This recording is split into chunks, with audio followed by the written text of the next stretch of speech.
Amazing grace, how sweet the sound that saved a wretch like me. Hi, and welcome to Straight Talk About God video. I'm Jack. The history of sin, a trilogy. It didn't start out as a trilogy, but it turned out that way, given what we're going to do today also.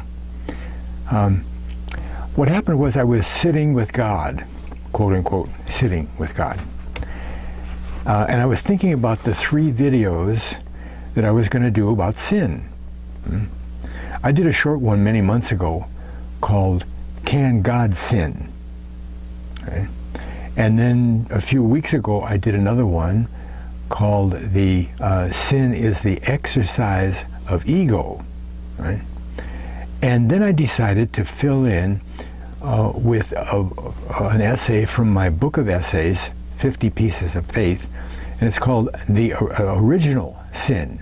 And that's the one we're going to do today in a minute.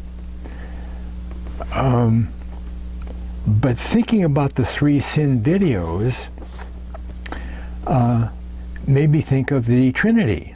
I said, well, there's 3 sins, 3 Trinity, 3 gods, and then it worked out that that the order of the 3 videos that I put them in order to do on my radio show was original sin, universal sin, and can God sin? I said, wait a minute, that's like a broad brush history of sin, right? Sin started out with Adam, right? God's creation, God, sin with Adam, and sin ended by action of God at the end of the millennium. Have you ever thought about that? When the millennium is over, there will be no more human beings. No more people. Whoa, what an idea. No more people. Anyway, I said, well, original sin started with Adam, right? And then millennium. And then in the middle, between the millennium and Adam, was now, the intervening history, where everybody, universal sin is what's going on, right? Now, you don't have to view the trilogy in order, okay? But maybe you didn't see the other 2. One of them is JAX, that's J-A-X, JAX162C, Can God Sin? And the other one is JAX161, Sin is the Exercise of Ego. And if you just type in the title, you'll get there. So let's take a look at original sin. Original sin. There's a lot of controversy about the subject, right? And this discussion isn't meant to cover the whole thing, just a small part that maybe gives some relief from physical or spiritual frustration. First of all, we go back to Adam, the story of Eve, and the apple. And, I think too much emphasis has been placed on the action itself, right? When Eve thought it was okay to go against what God said about eating the apple. A lot of people get hung up on trying to prove or disprove it was an apple. I mean, who cares, Also, who cares if it was a disobedient act of pride or lust or sex, as some people teach? I don't know,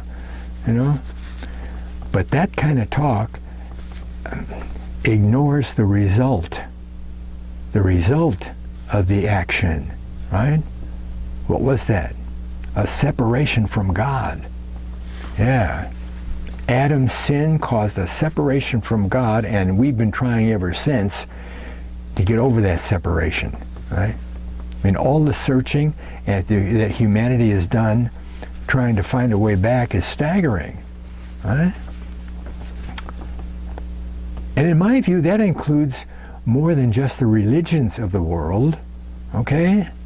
What about all the people who've done everything to abuse their bodies with everything from sugar to smack, right? And how about people who have a cause, or the New Age, right?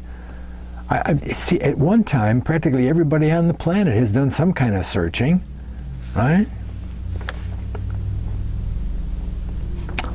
And I've heard people go round and round about the original sin, you know, because they feel put upon by the concept of someone being responsible, someone else being responsible for them being a jerk and sinning uncontrollably. Well, if I understand fundamentalist Christianity, the teaching on that subject, we're born sinners, we die sinners, and nothing will help us to get there, to help us out, but to ask God for help and repent from all our bad deeds and do good with a capital G. But even then, God might knock you on the head if you're not careful. Well, if we just push aside all those silly philosophical arguments, you know, and take an objective look at it, we can see that we're all sinners, not because we're rotten people, right? But because of our earthen vessel, right? Our earthen vessel is so weak that we just can't get it right all the time, right? Not without help, right? When we became separate from God, He couldn't help us the way He did before. Try to picture what it was like for a minute, like for Adam. What was it like for Adam? It says that he walked and talked with God in the cool of the evening in the garden. Whoa, Well, they surely had some kind of connection when Adam was naming all the animals, right? Adam and God had a lot of conversations. And you know, here's something that maybe you haven't heard before, right? Adam was totally ignorant, wasn't he? He was totally ignorant, right? He was born a baby with a physically mature man's body. He didn't know anything, right? And whatever way you want to pick out, God taught him everything he knew, right? He didn't go to kindergarten, right? So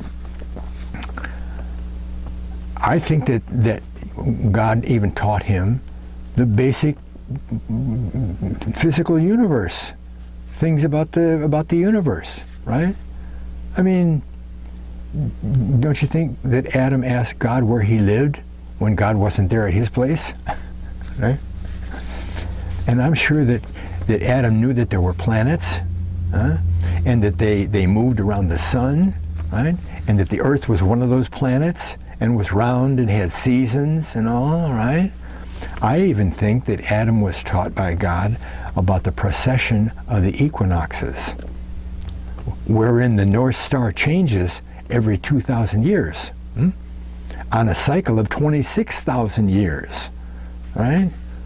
And I further believe that God taught Adam all of the major and minor signs of the zodiac, right? And their names and their pictures, right? I mean, let's face it, Adam was one smart cookie, right? And if you really want to know how smart he was, what Adam was really like, take in my 7-part series called The Perfect Human. It'll blow your mind. In a good way, right? Okay? But he lived for almost 1,000 years.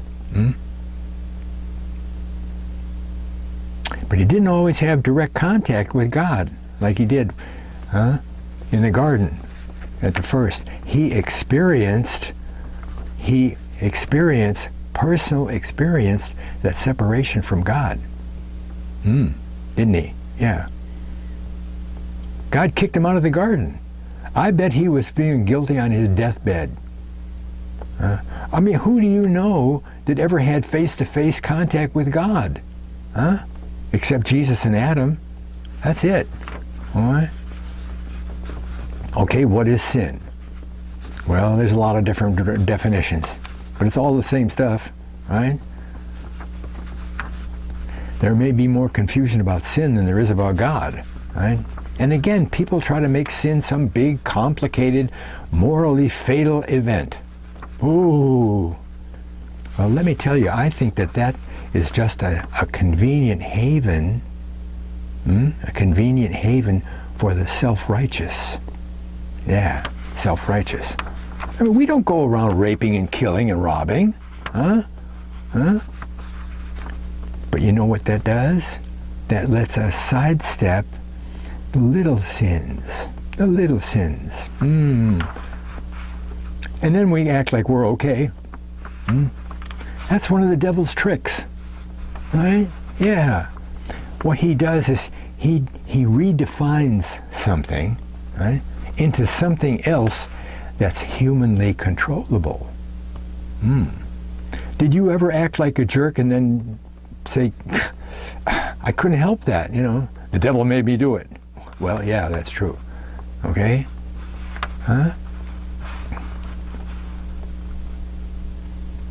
But he did the same thing with salvation, didn't he? Right? He's redefined salvation and made it possible for us to pretend that we can be saved if we're good. More good than bad. Yeah. Salvation by works. Salvation by works. Recognizing sin is a process of admission and surrender. Two things that people like the least. Admission and surrender. We can't find our sin if we don't admit we have any. Can't find something you don't have, right? Well, one way to define sin is simple desire beyond need. Simple desire beyond need. I call it selfishness, right? Another button pusher. Oh, yeah. It's when we cater more to our wants than our own standard says is needful. Yeah. Another way to look at that is that out of all the actions that we have in our existence, there are two kinds. Two kinds. Now, I know this is extremely basic, but we have to talk about this. Right? Two ways: actions that are directed to us and actions that are directed to somebody else, away from us. The way we act, to us or away from us, right? If you hold the door for somebody, that's an action that you do directed toward somebody else. Hold the door for yourself, then that's directed toward yourself, right? Now, the reason I have to mention this is because we have to look at it in terms of God. In terms of God, our analogy says that we're either doing something in God's direction or our direction. See? That's the important part. We're either going God's way or our way. And when we carry things out beyond what we need into the territory of what we want, in excess of our need, that's sin. Pretty easy to understand, We're being selfish, right? Well, I hope I've taken all the bump out of the term selfishness. But you remember the time when you took a bigger piece of cake and gave the other person a smaller one? Or you noticed that you were going to do that and you said, no, that's not right. And you switched, right? Haven't we all done something like that at some time, right? But the knowing part is very important, because what happens is that we're noticing that we're violating one of our own standards. Yeah. Oh, I shouldn't do that. Well, you must have a standard that says you shouldn't do that, right? Huh? Right? Doesn't necessarily have to be everybody else's standards, right? So that's how sins of ignorance become, quote, legal. Yeah. And maybe you noticed a connection. It appears that our standards don't differ from the standards that God has set up as righteous. It looks to me like we have this basic stuff imprinted on our brains, right? I've never heard of anybody not having a sense of ought. Ought. Even when the action that is done is murder, you know, the person feels that they ought to do it, right? Now, Adam and Eve, they were told that if they ate of the tree, they'd die. Someone else said that they wouldn't die, right? Now, that didn't mean that they're going to get the ptomaine and drop on the spot, right? It meant that if they disobeyed God, that they were going to have to work it out on their own. How does that fit? Well, God knew that the thing He created was susceptible to age and rot, right? Huh? If the human body isn't given some kind of outside help, it would eventually dry up and blow away. That's why the tree of life was in the garden, right? God didn't say, don't eat on that tree of life. He said, eat anything you want. Just leave that one tree of knowledge, leave that alone, right? Okay. Well, God stayed in the garden, and you could get in touch with Him there, but in the outside world, it was tough going. And direct contact with the Creator was not possible. And when Adam and Eve left the garden, it was the beginning of their end, the beginning of their dying, right? And people have been dying ever since, right? But the point is that if we don't have God to help us out, we die. We stay dead forever, right? And as long as we're separated from God in that way, He can't help us in that way, a very personal way, right? You see, God's hands are tied. Once God makes a rule, He never goes back on it. He may change the rule, but He'll never go back on His word. And He may also work out a way to do some kind of miracle. And without breaking His rule, help us anyway. But He never breaks rules. That's why He's so dependable, right?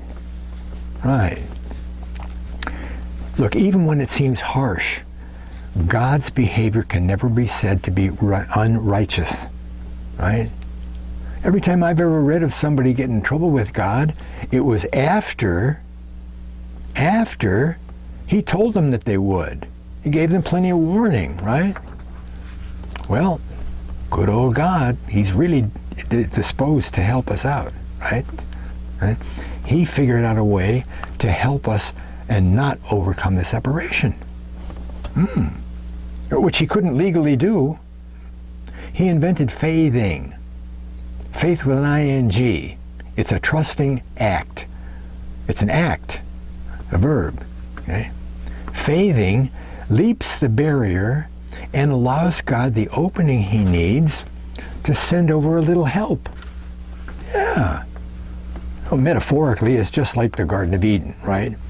We're on one side of the wall, outside, and God is on the inside part of the wall. And the wall is too big for us to puny humans to get over, right? Well, God didn't knock down the wall, but He lets us throw a rope over with a basket on it. Yeah, right. Now, anytime God sees a basket come over the wall, He fills it with some help. But two things are very important to see. Again, extremely obvious, but number one, God can't fill your basket if you don't throw it over the wall. Huh? What's that mean? It means that some action on your part is necessary before God will do anything for you. Something like God helps those who help themselves. Something like that. Eh? The second thing is that if you don't pull your basket back over, you don't get any help. Right? So what happens when you pull the basket back? You need some help. You faith. The basket goes over. You pull the basket back, and you use the help that you asked for. Uh-oh. Empty basket. Oh, empty basket. Can't get any more help unless you throw the basket over the wall again. Huh? Huh? So much for the idea of once saved, always saved. Huh? So the separation isn't taken out of the way. We just get around it temporarily. That's all. Huh? And I'm sure that there are those who have a very big basket, you know, and they throw it over the wall, or they can shinny up the wall and get a glimpse over the other side, or whatever. Right? It's probably the bigger the faith act, the bigger the risk, the bigger the basket. All I know is that Abraham, the father of faithing, he did so well by God that God gave him and his family a whole land to live in. Right? You see, God's not sitting on your shoulder waiting for you to make a mistake so that he can beat on you. Right? I mean, look at all the trouble. Maybe you figured it out already, all the trouble that he went through to give us that rope. Right? Well, we fell, and God's been trying ever since to rescue us. His law, he couldn't break, right? And we couldn't keep it, right? Nobody can keep the 10 Commandments, period. Can't do it, right? Stalemate. Time for that miracle. Have you figured out what it is yet?